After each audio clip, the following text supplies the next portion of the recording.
Hi guys, and welcome back. Today we are going to continue talking about the Roman Empire, or in some cases what's left of the Roman Empire, in a period we call Late Antiquity. So what do we mean by antiquity? Well, antiquity is another word, reference to the ancient world. And so, anytime really in the era that we label BC, or your book labels BCE, would be considered generally antiquity. It's just another fancy word for meaning old. Late antiquity is this transitional period between this period of antiquity and a period we will call the Middle Ages. So really, we're going to be looking, time-wise, we're going to be looking at the third, but really the fourth and fifth and 6th centuries. This period we call antiquity, and kind of butts up against this next period we call the Middle Ages. This is a period of tremendous change in the ancient world. We are going to see the division of Rome, where you are going to see the western half of the Roman Empire basically fall apart.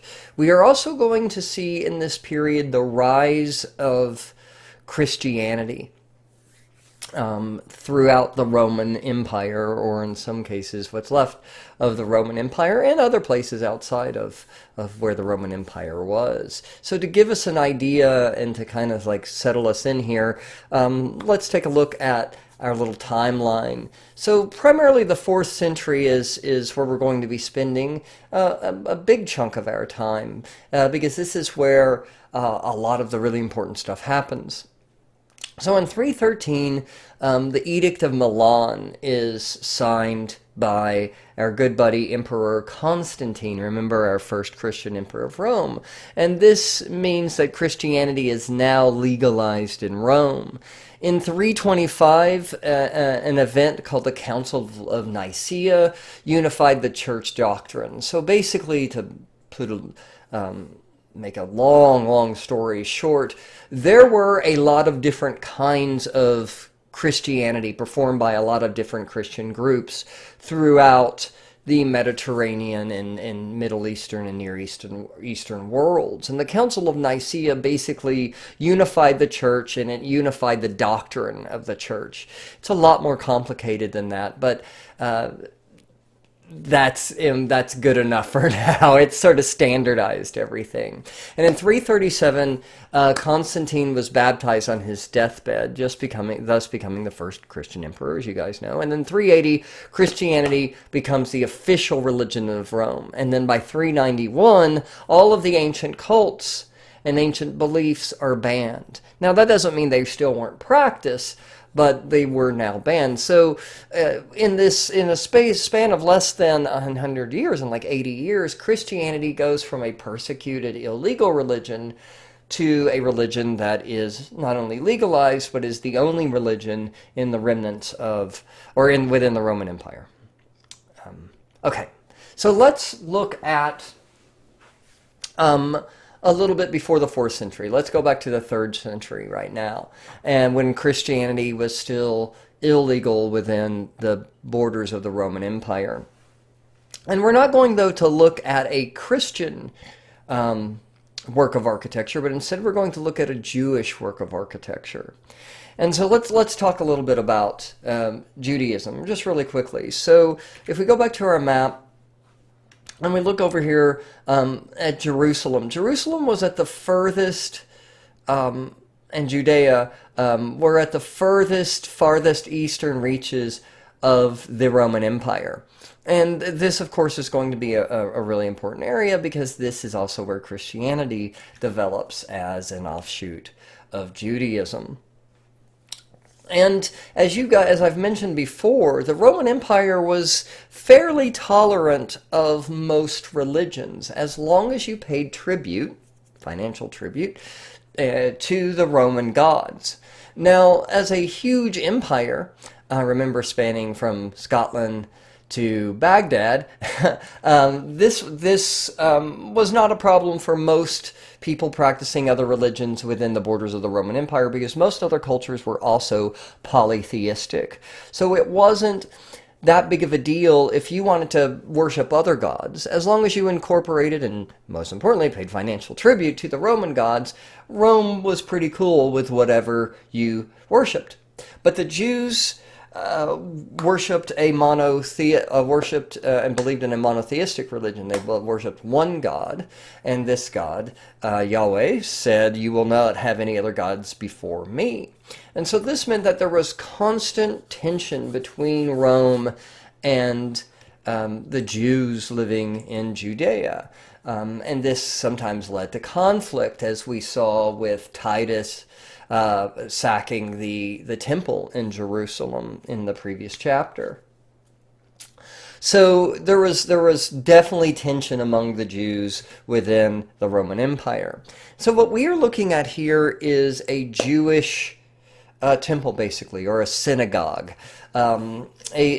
Typically, synagogues are separate buildings, but in this case, this was a house that had been converted into a synagogue.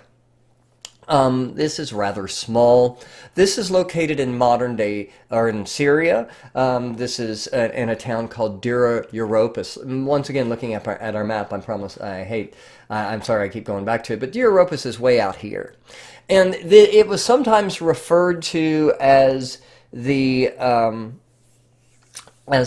Pompeii of the East, because it was abandoned. Not due to a volcano, but actually due to an attack by an invading force called the Sassanians. But what's important is that it was abandoned, and when it was abandoned, sand from the desert covered it up. And so this preserved everything underneath the sand. And so when archaeologists started digging things up, after this Sassanian attack, it was discovered like this town that was almost, completely preserved underneath. So, let's take a look at this synagogue. Now, something that's really important to understand is the close relationship between Judaism, the Jewish faith, and Christianity. They're both rooted in the same book, what the Jews would call the Torah. Torah, makes up more or less what the Christians call the Old Testament. And those books form the foundation of both religions. And so you often will hear you'll hear Judaism and Christianity, and then later on the religion of Islam, all referred to as religions of the book, or sometimes called the Abrahamic religions. And the reason for this is because they're all rooted in the Old Testament, or what Christians call the Old Testament, and the concept of Abraham and the tribes of Israel, and the stories rooted around him in the Old Testament, also based on the laws and the teachings of the prophet Moses. So these are all shared by all faiths. But typically, there was a ban on images of people in Jewish art. And the reason for this comes out of the Ten Commandments, where one of the commandments says, basically, no, you will have no graven images, because there was a fear of idol worship. And so, and throughout most of history, the people of the Jewish faith were usually pretty strict about that, but people are people, and there's always exceptions. So at Dura-Europos, in this synagogue built into a building that was originally a house, we do have images of people. But before I get deeply into the frescoes here, depicting scenes from the Torah, I want to look at this area here. This is called a Torah niche, Niche. And a Torah niche is a place where the holy book, the Torah, would be placed. Now, let's think about what the Jewish faith is about, and later on Christianity is about. The belief is that the Torah, or the Old Testament, is the Word of God, written by God through prophets, right? And so that is the absolute final word. And it is only through the word that salvation can be obtained.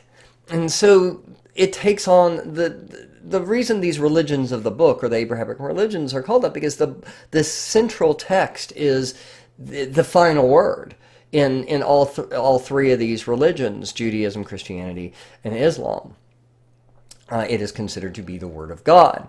And so it would have this sort of honorific place in this Torah niche.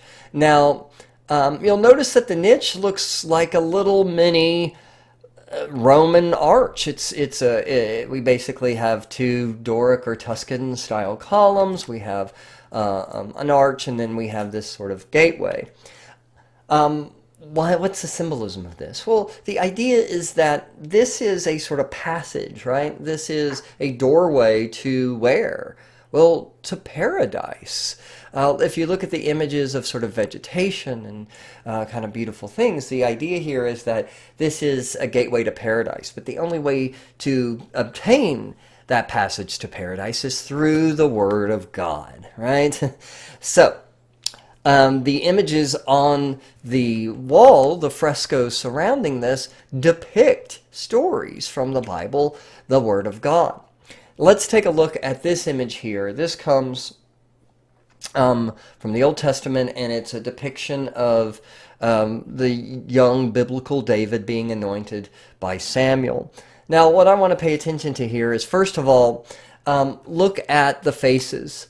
For the most part, they're all generic. They're the same face. Some might have beards, but really there's no way to tell one person from another. So what we are seeing here is the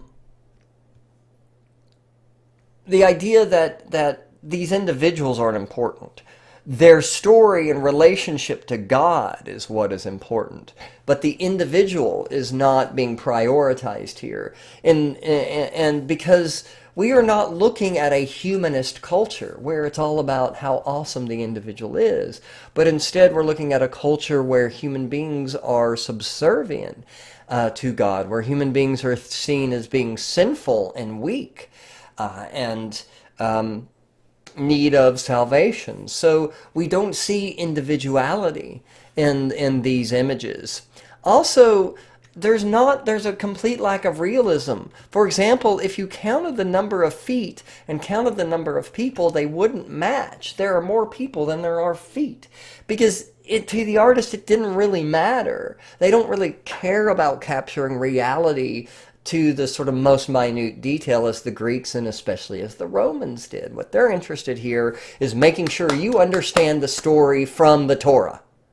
Right? That's what's important.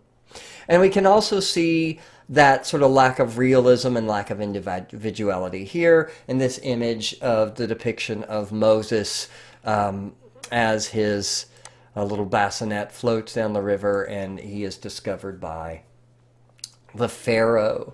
Notice this is sort of told in sequence, being read from right to left, where we see the Pharaoh's daughter, I should have said Pharaoh's daughter, not Pharaoh, the Pharaoh's daughter finding Moses in the river, and then she fishes him out, so it's being read from right to left, primarily because Hebrew is read from right to left. So this is a cutaway view of this of another building from Dura-Europos. This is not a Jewish synagogue, but this is a small Christian place of worship. Early Christians, especially at this point in the 3rd century, typically worshipped in private, oftentimes in secret, because depending on who was emperor at the time, you had a very strong risk of being persecuted, and it was very difficult to practice openly. We know that will eventually change in the early 4th century, but here in the middle of the 3rd century, it was still very dangerous to be a Christian within the borders of the Roman Empire. So Christians often worshipped in private residences to keep and maintain a low profile. But this was also discovered in Dura-Europos. So Dura-Europos is an important find because it has there's strong archaeological artifacts and architecture relating both to Judaism and very, very early Christianity. Within Rome itself, Christianity was practiced, of course, often, once again, in private. Christians often practice their faith in catacombs. Catacombs are passageways underneath the city of Rome. In fact, some of these catacombs had been date back to the 6th century BC or so, to the earliest days of the Roman Empire, or I'm sorry, when Rome was still part of the Etruscans. My brain's stuck on the empire. And there's something, there's miles and miles and miles, thousands of miles of catacombs beneath Rome itself. Rome is built on volcanic rock, so the rock is fairly easy to carve. Also, Christians buried their dead, and it was illegal to bury the dead within the walls of Rome, so these catacombs stretched outside of the borders of the city of Rome itself. And if you look on the walls, you can see these little sort of indentations. These are called loculi, where the early Christians buried their dead in these walls. And then they would also bury their dead and practice their faith in small rooms called a cubiculum, or the plural is cubicula. Let's take a quick look here at the ceiling of a cubiculum. This comes from a catacomb of St. Peter's in Marcellinus and Rome. And if it is an image of, in the center, a figure we call the Good Shepherd, surrounded by images of Jonah and what we call orants. All right, so let's start with the most unfamiliar, probably, of these terms, orant or orant. These are figures that are praising and praying to God. They are speaking to God, and their hands are sort of opened up to the sky. So these are just figures of faith, right? And then we have the story of Jonah, and Jonah and the sea monster, or Jonah and the whale, sort of depending on how you were raised. And we'll get more into that in just a moment. And then in the center, we have an image of the Good Shepherd. So let's take a look at. Let's talk about Jonah first. So Jonah is a story from the Old Testament, and it's a story about a guy basically who's eaten by a monster, and then he is kept inside of the monster until eventually he escapes. This was often seen by early Christians as a sort of prefiguration, a sort of spoiler, if you will, a kind of a foreshadowing for you literary people out there, a foreshadowing of the events to come of Christ's sacrifice and salvation of humanity, with the idea that Jonah being eaten by the monster and being kept inside the monster, then eventually emerging, was a kind of prefiguration or foreshadowing of Christ being crucified and then entombed and then rising later. There's a term for this. It is called typology. And this is the use of Old Testament events to prefigure New Testament events. And we're going to see this over and over and over. So this is a word, this is a term you need to know, typology. In the center is a figure we call the Good Shepherd. The Good Shepherd is a variation of Christ. Here's another image of the Good Shepherd. So what do we mean by a version of Christ? So early Christians there's some problems here. Okay, so what are your problems if you're an early Christian living in Rome? First of all, people are afraid of you. They hate your religion. They see it as a threat.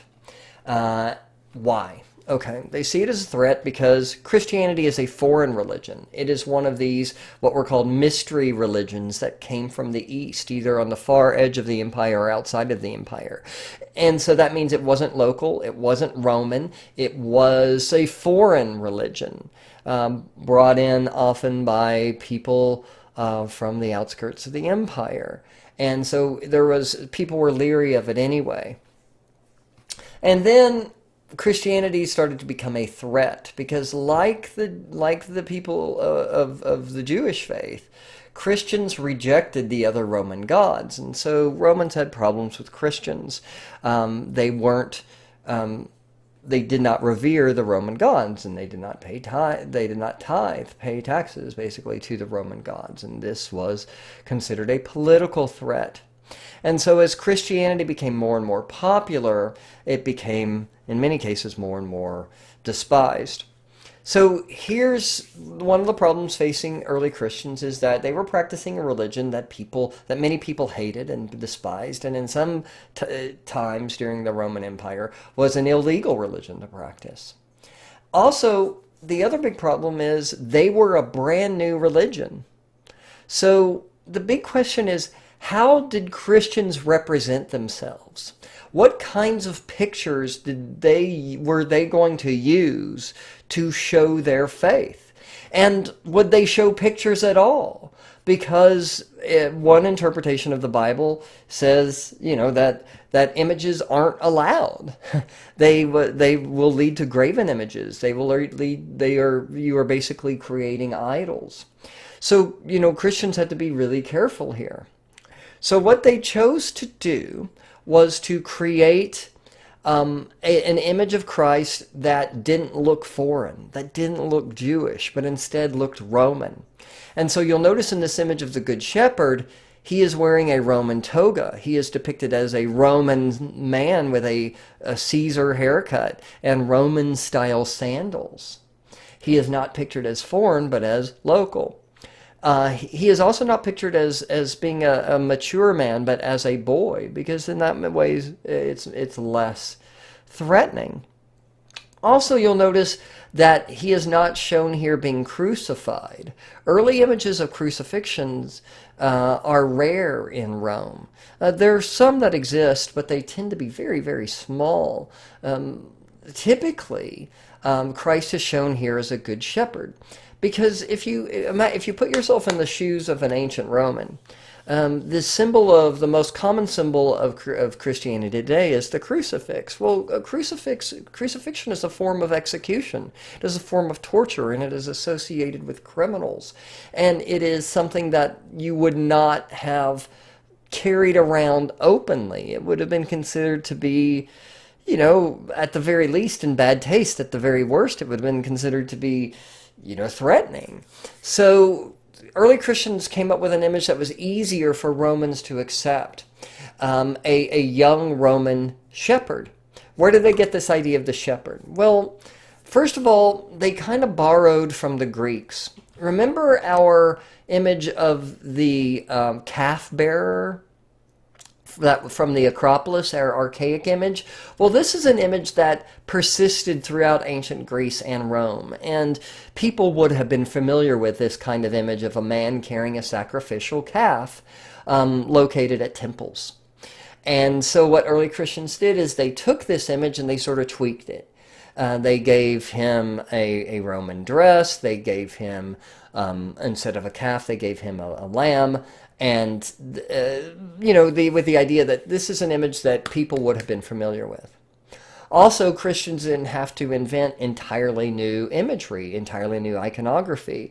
Instead, they could sort of borrow of what was already there and then sort of change it up a bit for their own purposes.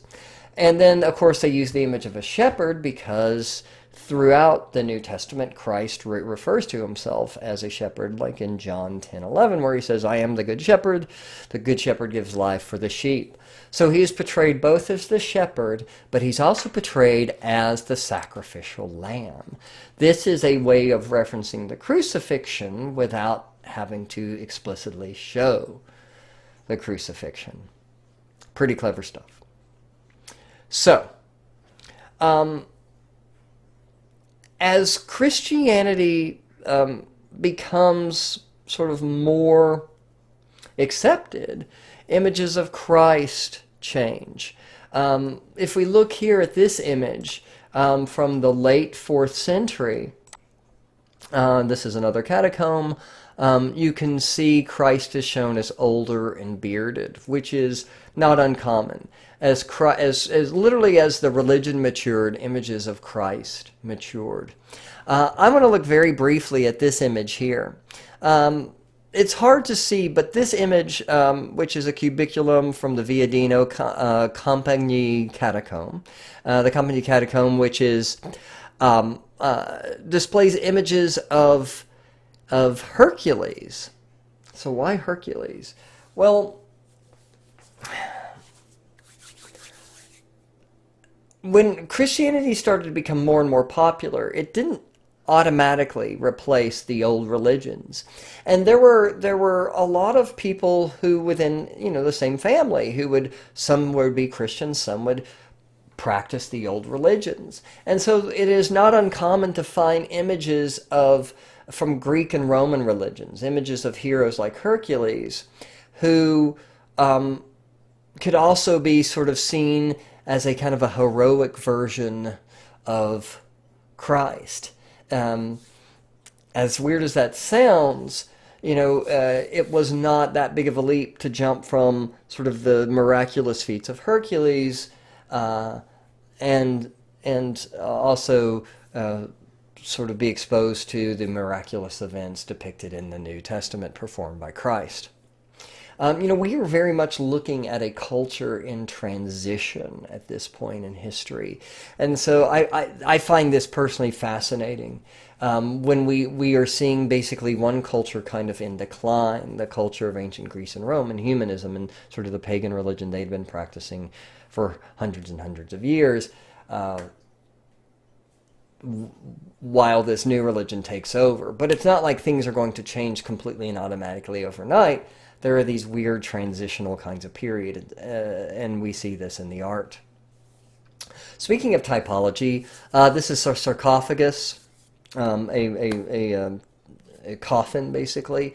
And this is fascinating in itself. Typically Romans practiced cremation, but as Christianity became more popular, they started to bury the dead, which was the common Christian practice at the time. And so we start to see more and more sarcophagi, more and more coffins being built in this period. And this is a typical sort of typological image. We have, once again, an image of Jonah being saved from the mouth of the whale.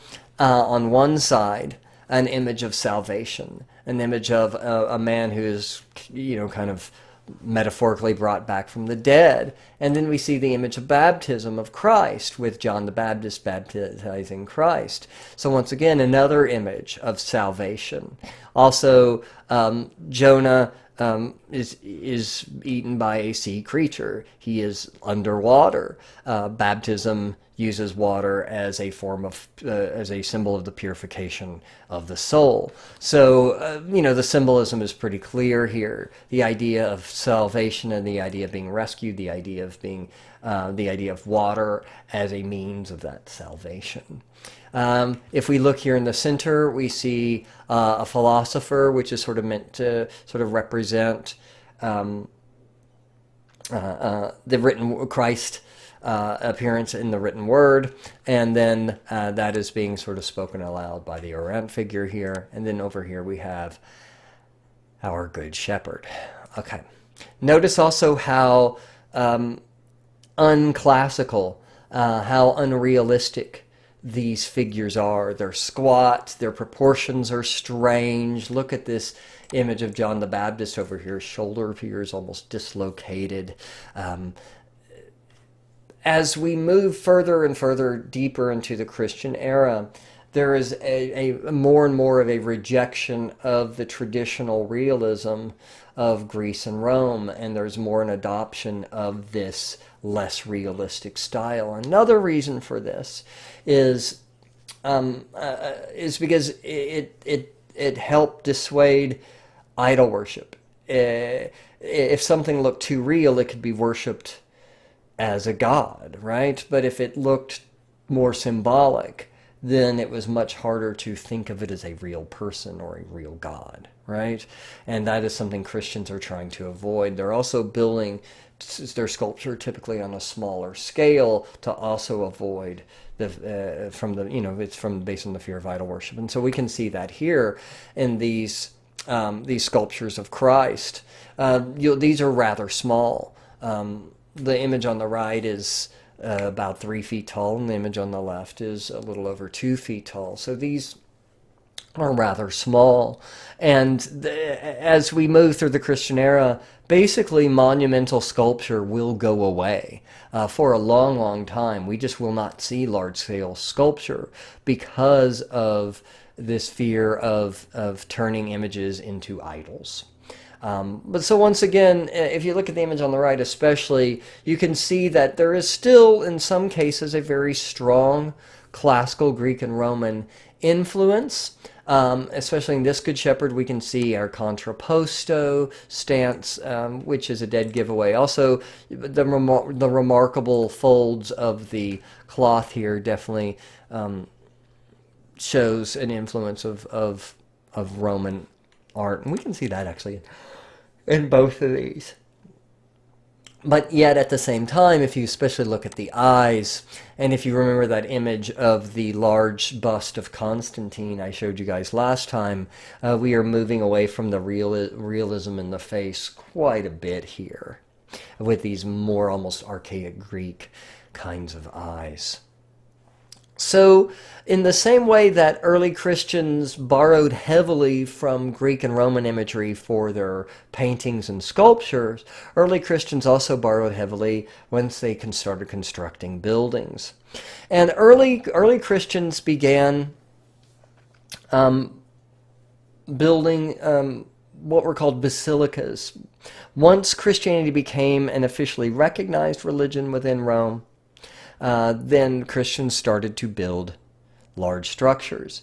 Now, a basilica, large houses of worship. Now, a basilica, as you guys remember, were these large sort of general purpose halls. They were used as meeting halls. They were used as marketplaces. They had all sorts of different functions. And this, of course, is the Basilica Nova of that Constantine built. And so what early Christians did is they basically took this shape, which is more or less a long rectangle. In fact, let's go to this image here. And they more or less left it relatively unchanged. The biggest change they did is they only had one, what we call an apse. An apse is a semicircular projection on the back of the church. Basilicas could often have multiple apses sort of sticking off the sides in various places, but Christians generally relegated the apse to one, to the end of the church. So you were looking at the plan of a church called Old St. Peter's. Old St. Peter's was the main church in Rome. It was the church of the Pope. St. Peter was viewed as the first pope. He was given the keys to earth by Christ, according to the New Testament, and this was interpreted within the Catholic faith as him being the first pope. In fact, the belief is that he is buried underneath St. Peter's. So this served as really up until the Renaissance, this served as the church of the Pope in Rome. And it is in many ways a typical basilica. It is constructed of more or less a rectangular shape with an apse at the end. The central area for worship is called the nave, with side aisles on the side flanking the nave. Some basilicas have transepts, which is basically a crossbar that goes across the end of the church, but really most churches at this time did not. But St. Peter's is a little bit of an exception, so it did. Some other churches did have a sort of a porch area called a narthex with an atrium surrounding it, but this wasn't necessarily evident in all churches. But let's take a look here at the cutaway of our Old St. Peter's. Now, Old St. Peter's doesn't exist anymore. It was torn down in the Renaissance because it was more or less falling apart. But like most early churches, it had a wooden roof. Here you can see the two side aisles flanked by Corinthian columns. So even though we're looking at a Christian architecture, that Greek influence will never fully go away. Okay. Let's keep moving. Let's keep looking. This is a church called Santa Sabina, which gives us a pretty good idea of what old St. Peter's would have looked like. This is more or less the same. You can tell that it's rather plain on the outside. We are looking at the east end of the church, right? So we are facing west. This is the east end of the church. Churches typically were built where the apse pointed towards the east, pointed towards Jerusalem, because this is the place, according to Christian doctrine, where Christ will rise again during the apocalypse. So they all churches, well, most churches at this time faced east. Actually, one exception was Old St. Peter's, which was built facing west, but it's an exception. Most churches faced east. But you can tell that it's rather plain on the outside, with the inside typically being more decorated.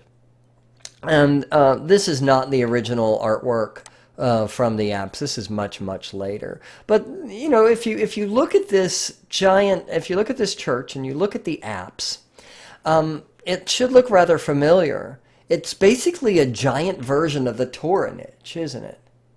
Yeah, it's basically a giant gateway pointing towards paradise, pointing towards the east, pointing towards Jerusalem, pointing towards Christ, with images of salvation in the upper portion of the apse. And the priest would stand in front of the apse at the altar. And what's sitting on the altar? A Bible, the book, the Holy Word. And of course, Christians believe that the only way to salvation is through the Word of Christ, just like Jews believe that the only way to sort of be with God is through the Holy Word, right, of the Torah. So it in itself, this archway, this passageway, is serving the same function in a Christian church as the Torah niche is in the synagogue at Dura-Europos. Pretty cool stuff, huh? So moving right along, we are now going to look at another kind of early Christian architecture. We just looked at basilicas, and basilicas, as you know, are sort of long rectangular structures with an apse on the end. Very similar to modern churches today. But we are going to look at now another kind of early Christian architecture called the central plan. And central plan basically means, well, think of a wheel, right? That is a centrally planned object. There is a centerpiece, and then everything kind of radiates from the middle. And that's the case here. There are going to be two major kinds of central plan architecture. There's what's called the cruciform, in other words, a cross-shaped form, or more specifically, a Greek cross-shaped form. A Greek cross is a cross that has four equilateral lines. In other words, they're the same size. In other words, a plus sign is a Greek cross. A Latin cross, you have a longer central bar and a shorter top crossbar. So Greek cross, Latin cross. Central form churches or central form structures will either be a Greek cross or a circular plan. And so we're going to look first at a circular plan work of architecture. Central plan architecture tends not to be churches, but they either tend to be baptistries or mausoleums, or a mausolea is technically the right plural. Baptistry is where someone gets baptized. A mausoleum is where somebody is buried. Santa Costanza is a mausoleum. It is made for Constantina, the daughter of Constantine, or perhaps Helena, the other daughter of Constantine. There's argument. It's built over the catacombs of a saint named Saint Agnes. So there's some who even believe that it was initially made for her. What's important is that it is a mausoleum probably made for Constantine's daughter, Constantina. It's now used as a church. It consists primarily of a central plan structure with two series of colonnades, and then with an ambulatory, that's just a fancy way of saying a walkway, between the rows of columns. There are 12 pairs of columns in the center. This is meant to represent the 12 apostles of Christ and the 12 tribes of Israel. And then above that is a special kind of a window called a clerestory window. Clerestory windows, and we learned about these, I think, in ancient Egypt, are windows on the second story that allow light to come in on the first story. When you don't have electric light, these types of windows were absolutely necessary. So, 12 is used a lot in Christian art because of the various references to number 12 in the Bible, especially the apostles and the tribes of Israel. So let's go inside the church. So this is what it looks like inside. We're standing in front of the central sarcophagus here. This is, remember, a burial. So, the idea here, though, the shape of the church, or the shape of the church, that's not a church, the shape of the mausoleum here, in a way, is sort of symbolic to the idea of ascension. If you think about the walkway this is earth, isn't it? It's flat. It's, you sort of walk in a circle horizontally. But in the center is the sarcophagus of Constantina, and above that is a dome. Domes represent the heavens, right? Remember our dome in the Pantheon? It is an idea of ascension. And so the idea is that through death, a Christian will ascend into heaven. It's sort of the idea, right? We're here on this flat plane of earth, but then when we die, our souls rise upwards. Pretty cool. Above the ambulatory, the walkway, is a mosaic. And this mosaic is interesting because it is filled with both Christian and pagan imagery. And these could be interpreted different ways depending on what faith you had. For example, these vines could represent the god Dionysus if you were a traditional Roman who practiced a traditional Roman religion, or they could represent Christ and the idea of the vine producing good fruit, which would be the word of God. So these kinds of things are very common in early Christian art in Rome, because you're basically appeasing two audiences. And even by this time, Christianity was growing in acceptance in Rome. At this time, it was a recognized religion in Rome. And in fact, the emperor's daughter would eventually be, is a Christian and will eventually be buried in this building. So this building had to serve two purposes. It had to serve both Christians and non-Christians. And here's something I want you to keep in mind. Rome is very much a city divided at this point between two religions, kind of fighting it out, the old guard and the new religion. And, people weren't reticent against the Christians simply because they were a new religion. That was part of it. They were foreign, they were strange, they were challenging. But also, the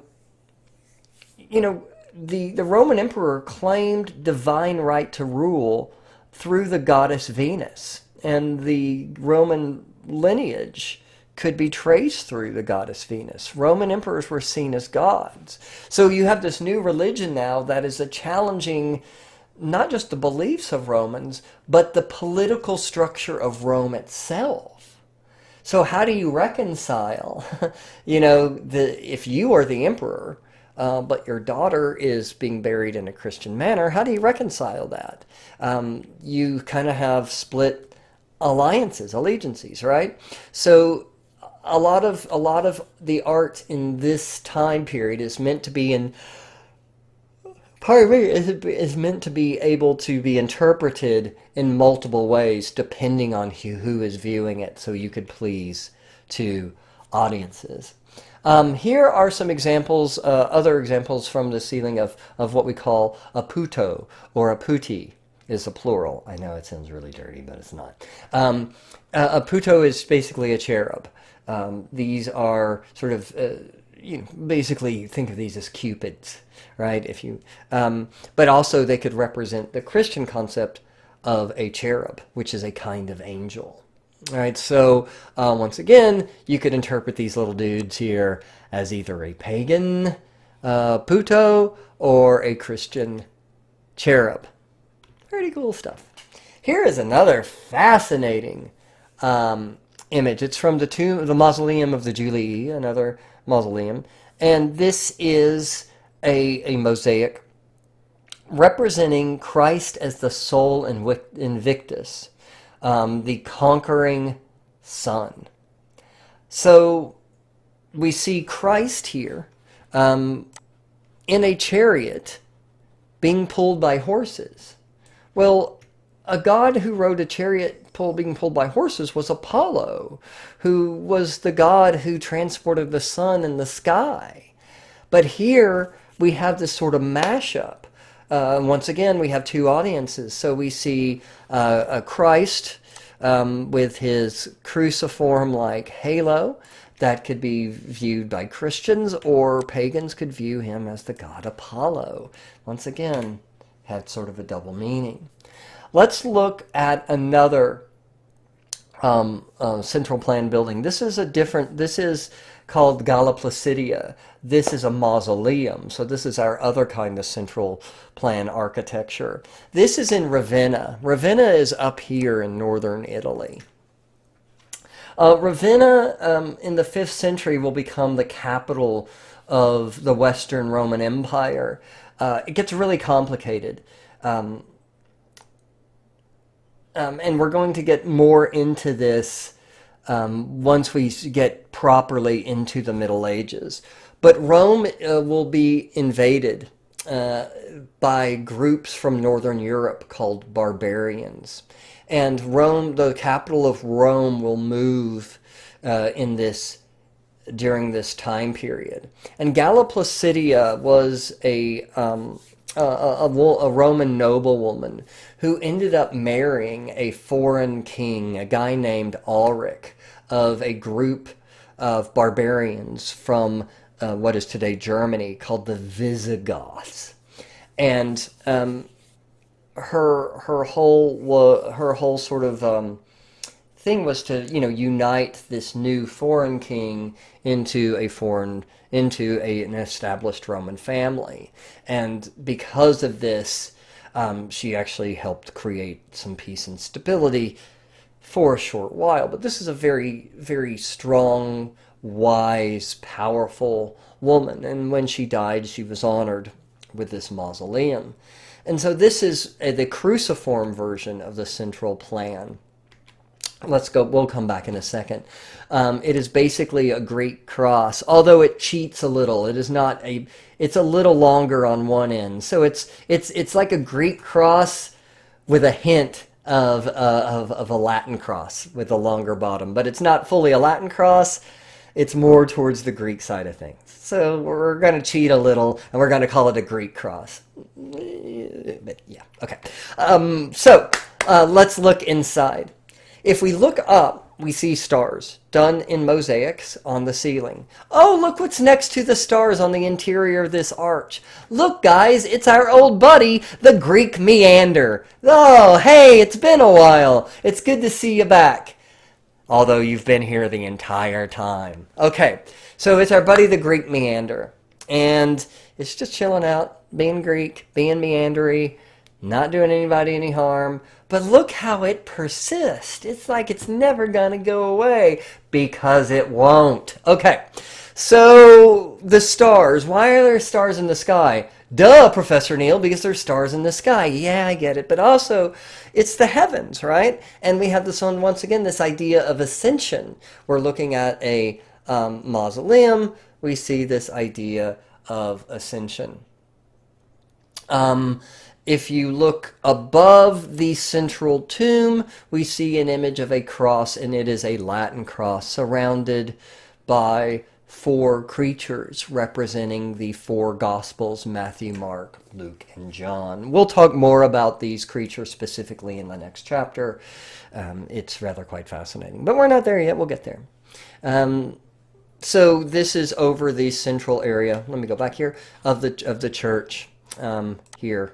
And if you look up, you see this image of Christ. So the idea, once again, of ascension and salvation, rising up. If we look in the corners, we see these little half circles. This is called a lunette. A lunette literally means little moon. So it's like a little half moon. But here we have an image of a saint. Saints are going to be incredibly important within the Christian church.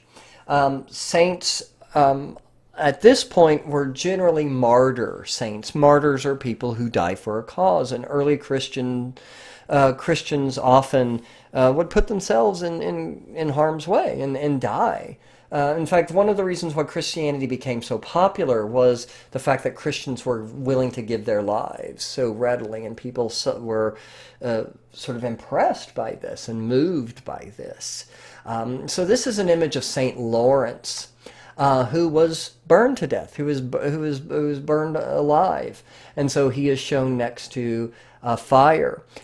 He was also he will later on become the patron saint of bakers because he was burned in a fire. I think that's sort of messed up. It's like, hey, you died by burning. Let's make you the patron saint of bakers. Anyway, over here is a cupboard containing scrolls. What do you think those scrolls are? If you said the Bible, ding, ding, ding, ding, ding, you're absolutely right. It's the Bible, because this is a religion of the book, and you can't reach salvation unless it is through the Word of God. So that is there to remind you of all of that. Okay, let's move on. This is also in Galla, Placidia. This is another lunette. And look at this image of Christ. So now we are in the early 5th century. So Christianity is firmly established as the dominant religion in Rome. All of the emperors are now Christian emperors. And so Christ is no longer a boy, but now he is a man. And he's not just a man, he is an emperor or a king. So Christ is still portrayed as the good shepherd, but look what he's wearing. He's wearing purple, the color of royalty. He is also wearing gold, another substance associated with wealth and power and rulership. So as the Christian church becomes more powerful, and as Christian emperors become more powerful, Christ himself becomes a powerful emperor in Christian art. We are looking also at a mosaic. You're going to notice that a lot of Christian art, Christians will favor mosaics. They favored mosaics for several reasons. They favored mosaics because they were less realistic, and remember, we're trying to avoid idol worship here. We're trying to avoid realism. So by using mosaics, little tiles, it looks less realistic. Also, the mosaics would reflect light, and light is a substance related to Christ. So, you know, these sort of reflecting and refracting little pieces of mosaics are sort of reflecting holy light. But we still see Christ as the good shepherd. Even though he's now sort of a kingly shepherd, he's still the shepherd nonetheless. Eventually, this kind of image of Christ as a shepherd will become, you will still see it, but it will become less and less and less common as images of crucifixions and other kinds of images of Christ will become more popular.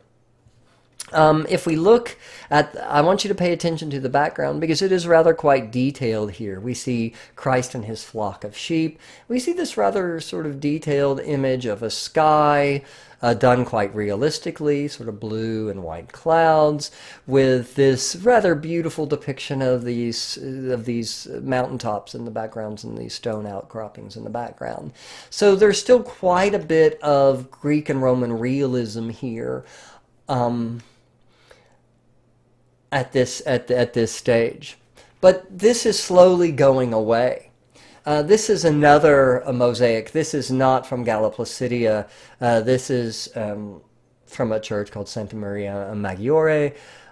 But what's important is what is going on here. This is an image of the parting of Abraham and Lot. This is an Old Testament scene, and these two tribes are going their own way. And what you see here is, here's Abraham and Isaac, and here's Lot and his daughters. And notice how sort of, once again, simple the art is. Look at all these heads without bodies. Why don't they have bodies? Why don't we see their bodies? Because we don't need to, because it's not important. And look how generic the faces are. They're all very similar. The men and the women, if the beards are the only way to really tell them apart, because individuality doesn't really matter anymore. Christians believe that humans were essentially sinful, and that the whole idea is that we're broken and we need to be repaired. This is the opposite of humanism, which says man is awesome. Man is the highest, most coolest creation of the gods, and man is the measure of all things, say the Greeks and the Romans. And Christians are like, no, God and Christ are the measure of all things, not man. So we see, once again, this more sort of generic, less individualized, less humanistic image of man. Also, Christians realized that images could be major teaching tools. Since most people were illiterate, it was easy to teach stories from the Bible through pictures. And Christians understood this.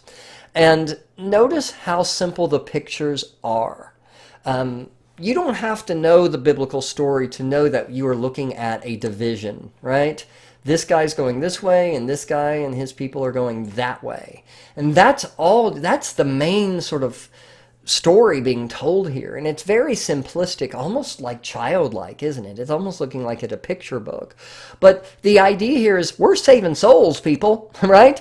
We're saving souls, and we got to get this message out as clearly and concisely to the illiterate population as possible. So we are going to use these very simple, clear, instructional kinds of imagery to make salvation as approachable and obtainable as possible. Here is another later image of Christ from the 6th century. This is the miracle of the loaves and the fishes. And you can see here clearly Christ is an emperor. We see him with his halo, or another word is nimbus, N-I-M-B-U-S, his nimbus behind him in the shape of a cross. This is the miracle of the loaves and the fishes, where Christ is preaching, and people tell him there's not enough food. He's like, give me a second, and he produces a bunch of food to feed the entire crowd. But Christ is shown as an emperor. He is wearing the haircut of an emperor. He is wearing the purple robes and the gold ornamentation of an emperor. He is king. He is an earthly king. Also, yes, that's enough for now. That's enough for now. Well, moving on. I almost got ahead of myself. I had to back myself up. Okay, moving on.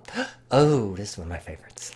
This is very tiny. I got to see this in person, actually, at an exhibit at the Kimball Art Museum in Fort Worth a number of years ago. There was a whole exhibition of early Christian artifacts, and it was cool. But so what we have here is a very small ivory box, and this is significant for two reasons. First of all, it's a very, very early image of a crucifixion. But also, it's a double image that is very rare. On one side, we see Christ surrounded by, well, if we want to get specific here, this is Joseph of Arimathea, this is Mary, and this is the Roman soldier who stabs Christ in the side. And above him it says, King of the Jews. So we see, in many ways, a very standard but early crucifixion. But what I love about this image is over here we see Judas. And this is almost meant to be shown as an anti-crucifixion. On one side we have Christ, a man who died, or a God who, in the form of a man, who dies as a way of saving the souls of humankind, a sacrificial act, an act of complete altruism, an act that is inherently unselfish, right? But on the left, we have an act of selfishness. We have Judas, who literally sold out Christ, and we can see the bag of silver at his feet.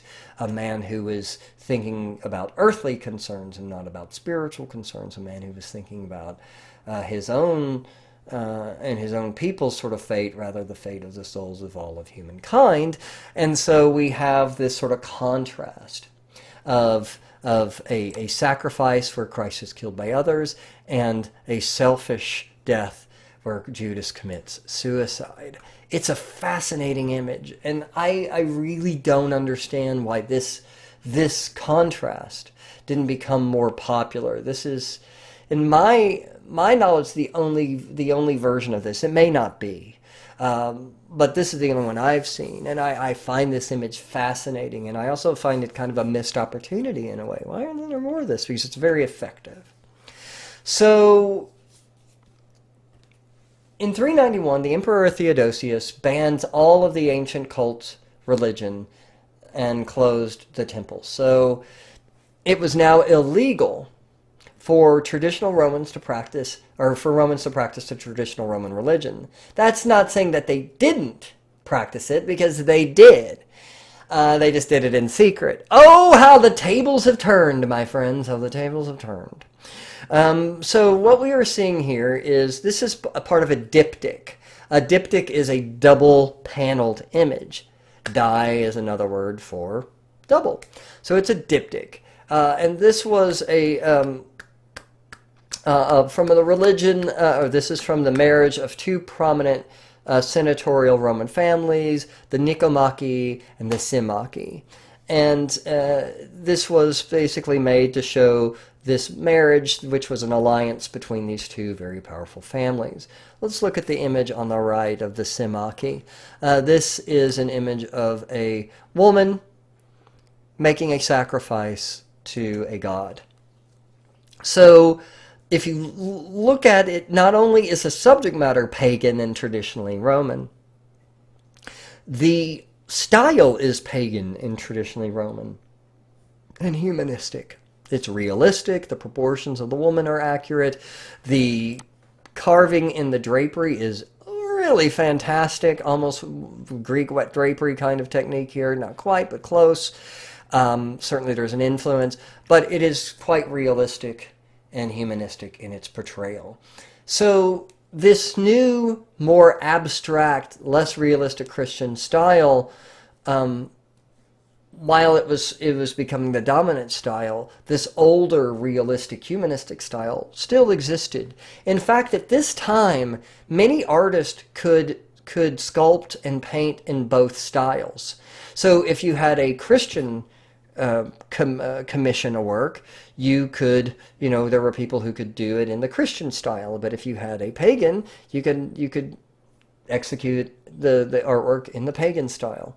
So it wasn't uncommon for artists to be sort of fluent, if you will, in both kinds of visual languages. This is a page from a book. A fancy name for a book is called a codex. That's what a bound book is called. And this is made on a material called vellum or parchment. I want you to know both terms. They can be used more or less interchangeably. There's gonna be a video in this chapter talking about how these books are made, so I'm not gonna get into that here. But it's basically skin that is animal skin that has been stretched very, very thin. Up until the 4th and 5th centuries, most printed and written material is written on parchment. Parchment is a reed that was exported out of Egypt.